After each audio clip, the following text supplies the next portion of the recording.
Oh my God, sorry. I just wanted to do that. It was so fun. In such a childish mood today. Hiya, Hinstas. How you doing? I do hope you're keeping safe and well. Welcome back. And if you're new, welcome too. So yes, I'm back again with another episode for our Hohe Hermes series. This time looking at Mercury's ingression or entry into the cardinal water sign Cancer.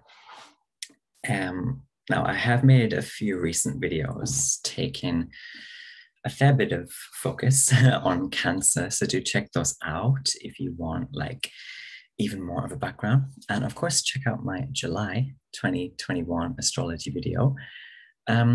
So yeah, Hermes will be transiting Cancer from July 12th to July 28th, I think, 2021. And one of the first things I wanted to say today is that this transit can kind of feel like a Mercury retrograde. There is, I think, this sense that not everything has to be revisited, but that we may think it has to be.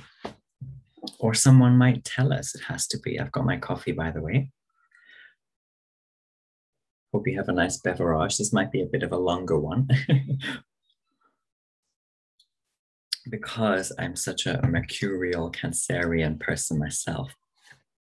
But yeah, it can feel like a Mercury retrograde. And I think with this encroaching lionite energy now as well, we can be a bit more convinced that we have to impress or dazzle people. And that makes us try to pick past things up. It's a bit like a child who's a bit older and they're picking up an old toy and hoping it will have the same sort of impact. I just had this image of like, oh, look, I can still do it type thing to the parent. But with Mercury and Cancer, quite often what you think is sentimental and sweet is a mere forgotten fact to someone else. So we do have to keep on being fine with leaving some things behind, or not worry about who or what is running just behind us, or who might, potentially overtake us. And also I had this image of, these people who they're like, how could you be so silly and believe in magic or believe in this or that? The kind of this way in which during this transit you can also be sort of batted back or scoffed at by a certain skepticism. Capricorn opposes Cancer, a certain skepticism, which really comes from a space of fear of considering a certain possibility or alternatives. There can be that kind of batting back as well that is experienced when you utter something or try to bring something back from the past, especially if it's from like your childhood or something more childish, childlike. Also with Mercury in Cancer, it's about instinct over intellect or intuition over intellect. Obviously, there's different types of intelligence, but often only one or two types really get a shine for most of us, for most of the time. But Mercury is in Cancer, and the ruler of Cancer, the moon, is in Leo at the beginning of this transit, also conjunct Venus and Mars in Leo. And so the host is offering Mercury big lessons, not only about rapid learning from all that is sort of relational and Cancerian, but also this lunar host is offering a stage on which Mercury can really shout loud and proud about certain things. But, Mercury is having to put logic down here, again, for instinct and intuition. And emotional intelligence is not just to be considered as well, but it must be exerted and like championed. It's like, you've fallen into a river and you're telling someone on the bank, hey, I've fallen into this river and I'm like heading to the waterfall, help us, save us. And so instead of being the person on the bank who says, well, why did you do that? We've got to think instinctively and respond quicker than our mind will allow, or than our mind wants us to, and to respond with our bodies a lot more, and respond with our weight and our physical responses and physical strengths more. And so, yes, Cancer is a cardinal season, of course. And so this can be actually a season of quite scary situations, accidents, incidents for people where you do need this Mercury in Cancer sort of, what's the word? Reflexes, bodily reflexes, the type of instinct that you get if you see like a baby, right? Or a toddler about to go onto the road. What is your reaction going to be? Is it going to be to ask, why is that baby there? Or who left that baby there? No, you want to, if there's a certain degree of immediacy, you want to have that instinct kick in and activate. And we do also have Mercury trining that retrograding Jupiter in Pisces. And a trine is usually a very beneficial aspect where the magical really is quite easily possible. And actually, Pisces is the sign that I say the moon is secretly exalted in. It's actually traditionally exalted in Taurus, but I like to think Pisces is the second secret exaltation of the moon. And Jupiter is exalted in Cancer in traditional astrology. And so we get this very, very, very beautiful potential for a reflection on the blessings of our relationships and how we can, again, shout out loud and proud about these things, these relationships, to make them more strong and beautiful. It doesn't have to be relationships to people necessarily, but also things, concepts, ideas even. But it does require reflection and a little bit of light work. And we can't just wait for something to like fall from the sky. Cancer season isn't really the time when things fall into our hands. It's a bit more like grappling for something to hold on to while you're being carried away by a sudden tidal wave. Now, yes, the moon is Mercury's host at this time. And so, yes, it's about very rapidly receiving information, faster than logic, again, faster than logic can process. But we need to know that Mercury isn't only the messenger. Mercury is also a time traveler, or a flitter between dimensions and between the light and the dark. And I think a lot of the really deep old feelings will get stirred up for some of us by Mercury. And the result is that we dismantle or rebel against Cancerian things like family, the home, the past even. Some of us might rebel against things like ancestral origins. Others, I think, will just be being stirred now by these things, stirred up. The mind is really focusing on these things. And so it's like, a really stuffy person who works in IT 9 to 5, does really normal things every weekend. They only want to talk about normal things. And then suddenly they want to get their hands on like their family tree, or they want to fly back suddenly to their home country or hometown. And just because, or they start like talking and thinking a lot about their childhood, or they keep getting called back to something past. Or nostalgic through things like smells and sounds and feelings. And yes, Saturn is in Aquarius retrograde. So there's always that question of, am I going too far by crossing this particular boundary? Am I carrying a real cause with this oppositional energy? Am I willing to pay whatever price awaits on the other side by creating this present chaos?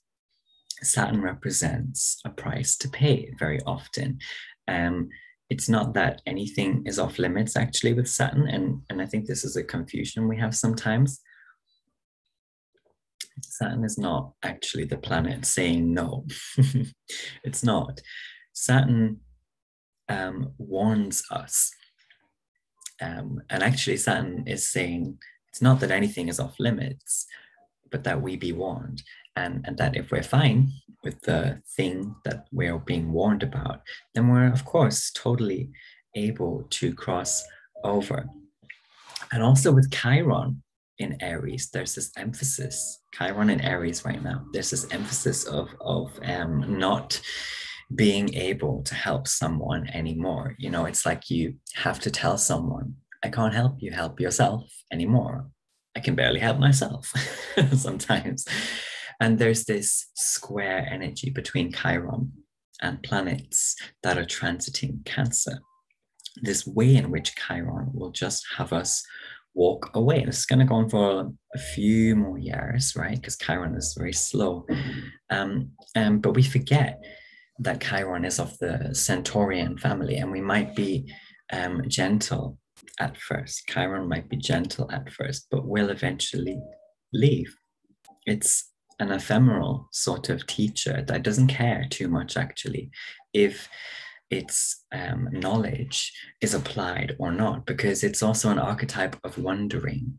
It's an archetype of the power of learning through that wondering, you know, freedom. And yeah, some of us right now just can't be someone else's or something else's mother if this gentle push or that subtle hint didn't work.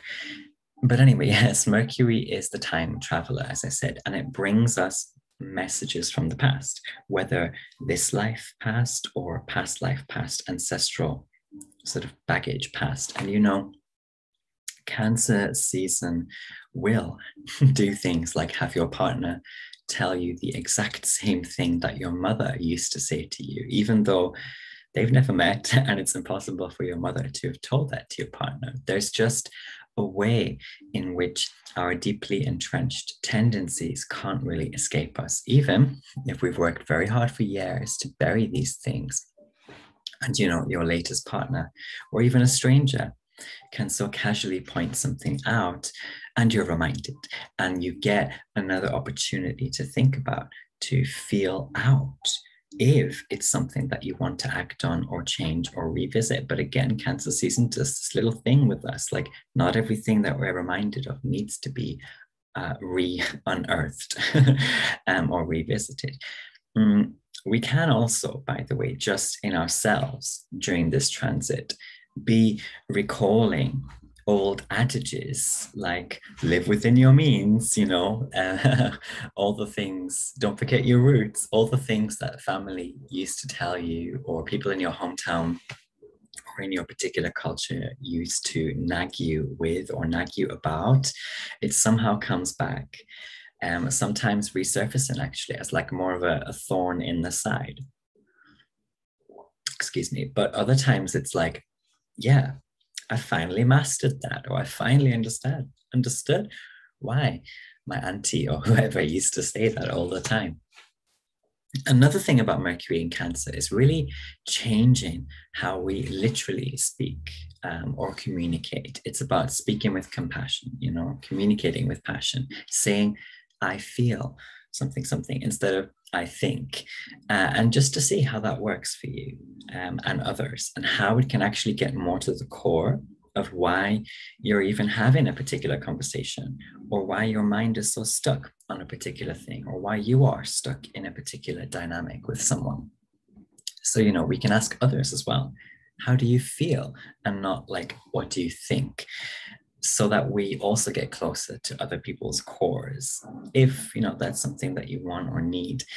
But we also have to be aware, I think, of being overly sensitive, making comments out of being overly sensitive as well, because Cancer season is a quote unquote touchy time. It's the prime time to speak from our triggers and our traumas as well, instead of exploring them and really shining a light on them. And we are here kind of mixing feelings and thoughts to crack these triggers, to not necessarily eradicate them, but to recognize and be okay with them, you know, and also to develop little strategies to manage triggers that don't hurl us way beyond our comfort zones, but also that don't keep us repeating the same patterns of hurt and self-sabotage, or patterns of hurting and sabotaging others, because that's what can also be happening right now, with it's like people who bully because they were bullied, that sort of dynamic creeping up again, or just getting more entrenched for some. Let's now anyway talk a bit about all these lionite energies and how they affect this Mercury in Cancer transit. We are already going to be thinking and feeling out how to fight, as well as how to relate to other people and things. It's about relating passionately, as well as with emotional intelligence. Again, it's about accepting and dealing with adversity and conflict as well. There's a very special power right now to be had in things like silence when others try to hurt or mock you, a power in being, simple, as I said in a previous video as well, and also a power in that quiet strength, that dignity, like the strength card in the tarot, the lady holding the lion's mouth.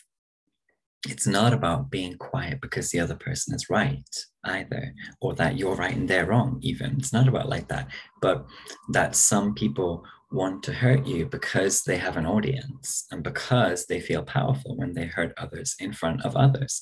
One of the best ways to deal with this is to confront the person directly, privately, one-on-one, and we can sort of bypass the pettiness, side-eye comments as well, by going straight to the source quite often, by explaining to people how they've made you feel and how it's unacceptable to you and how you're respecting them by this direct approach and not in front of others with an audience, and how you ask that they do not repeat those hurtful actions. Now, this might, sound like an absurd or scary way to do things, and it isn't going to work 100% of the time for everyone or in every situation. You do have to feel your way through it and learn from it. But this sort of bravery, anyway, I think is favored right now. And you might even be quite surprised by how the other person or people respond.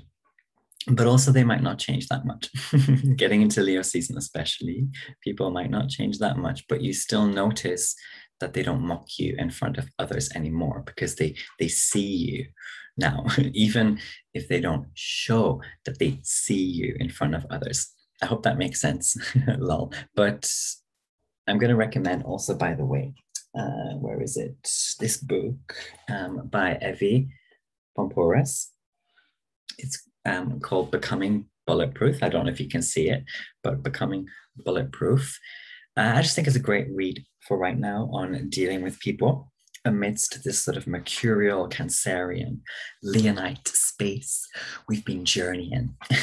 Anyway, with Mercury in Cancer, we might also be trying to fix people, to solve the problems. Mercury likes to fix, put its hands to, likes to get to the bottom of, crack things. So solving the problems of moody and chaotic people. And I just want to say that this can be really futile, just freaking pointless. The usual commands don't always work right now either. You can tell someone, please don't sit there, and they go and sit there anyway.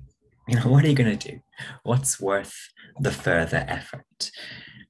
Cancer season is a karmic sea, if you like, so to speak. And you just can't save everyone. And I know that might sound harsh, but it's not that when each season arrives, we master the season and level up, or that all of us do that. No, we very often just get carried by a season. And it's not until next year or even later that we're learning anything from Cancer.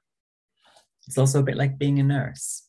Yes, you probably love and care for lots of people, but you can't love and care for everyone, not with the same capacity. You too need rest and your boundaries. And yes, sometimes you also have a right to snap at someone who's just being too clingy or needy or a little too childlike, they need to grow up a little bit. They need to be put into some sort of mind space where they're like, okay, I can actually figure this out myself. I don't need to keep asking this person or relying on this resource, right? And you're human, so you do have a right to snap. Sometimes cancer can be a snappy claw season.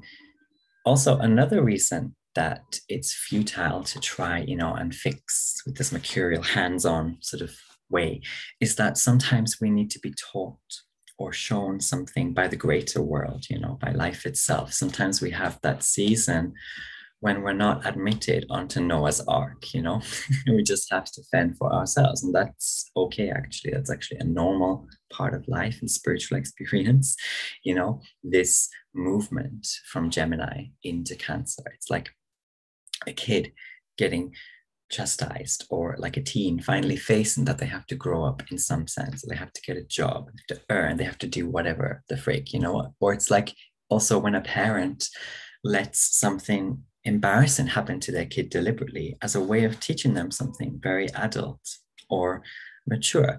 Something, it's to cause something to, like a penny to drop within the child, right? Or within the other person, something that will start a whole new and hopefully good pattern or path to be journeying. Patterns and paths, it's a very Cancerian thing, a very Cancer season thing. Also, we might need to be careful about therapizing ourselves and others, again, of making too much of the past as well, of trying to fix the past. Therapy isn't for everyone. And quite often we can actually understand ourselves through simply exploring and accepting ourselves. There's so many types of therapy as well. There isn't just one conventional way that works. And many of these ways we can do on our own. For some, it might be a great transit, Mercury in Cancer, for you to just write out what happened to you as a child, and not in a woe is me way, but in a way that traces from memory the events. And then again, we can ask ourselves those questions I talked about earlier. Why did they do that? Why do you feel that way? Why were they like that? How were they feeling then, probably? And we can draw. Again, it's not to condone people and their wrong actions, right? It's not about condoning. It's like a reflection, a drawing up, a redrawing. And we can draw also a new fork on the road or on the end of that path. And we can, as I've been saying, if we haven't already on this channel, we can start forging that new lane for ourselves if we both think about and feel things out. This is Mercury in Cancer. And yes, some of us will, during this transit, speak from spaces of memory, bad memory, spaces of grudge even. But there's plenty potential with Mercury here for healing hurt through conversation, yes, but also through travel, other mercurial things like travel, through activity, and of course play. And with Mars-Venus, this Mars-Venus conjunction, by the way, a conjunction being when planets are together or really close, there's this seemingly contradictory compulsion to both cut others out and also vibe with them, or to assimilate or to integrate some form of ritual, Sometimes even when you physically cut something or someone out, there's the residue that you just can't quite get rid of in Cancer season. Deciding to, for example, send letters, messages, or a card to someone, even if your relationship with that someone has been estranged or tense. Again, there's a lot of bravery here, I think, that can be so rewarding and relieving when we do this, when we stay in these cycles that we should stay in. And I do think that we need to talk about our feelings, though. I'm getting now that thing people used to say when I was a kid, which is like, if you don't ask, you don't get. So it's kind of like that right now with this transit. We, especially once Mercury enters Cancer, we do have to be a bit forward, a bit bold. So if we want our emotionality to be respected, right? Or if we want to understand what Björk called emotional respect, we have to verbalize it. We have to have those mature sit downs that are compassionate and kind. Yes, it's not like aggressive, that are gentle, right? And we have to at least open one of our wings, right? And not mull over pain or discomfort in that silence. This is where cancer gets very bad and dark, where we mull things over too much and we keep it there, bottle up. It's a big cancer thing, especially cancer men, bottle up things, because that's what men are taught to do in most societies.